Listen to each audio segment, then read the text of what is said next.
winning streak. Balye, a tip by Francisco.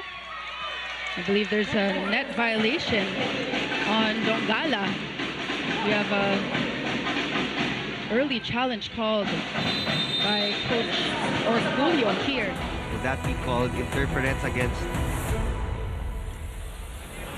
UP? Yeah, we haven't seen something like this, Neil.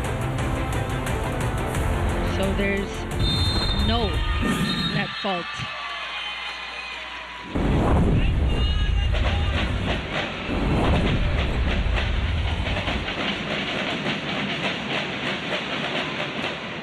So Neil, it is no net fault because Francisco hit the hand of Dongala. Net touch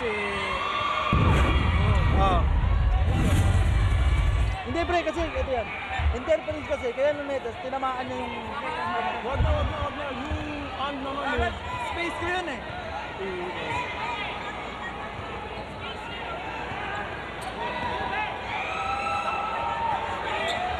It's my space. Okay, wait lang. Yeah, we understand both sides because dahil nga nakapasok yung kamay ni Dongala, it was the space of UP also. So that's something na hindi intentional, I guess. So I guess yun yung magiging debate here. But the solution can be a let ball. We Yes. can replay that point. Interference. Kasi nga, upon play, kaya natin ito. Kasi tinamaan yung kamay. Diba? Mas mahigit, ito palagay mo. Mas maganda naman, diba? Kasi legal play. Okay. Yes, net touch siya. Ang problema kasi kaya siya na net touch, tinamaan mo yung kamay. Tinamaan ng blacker. Kasi he was reaching beyond naman eh. No. It's interference of the play. Interference of the play. No. I can't accept that. Kasi yung block pala, di ba? Pero The blacker is interference of the play.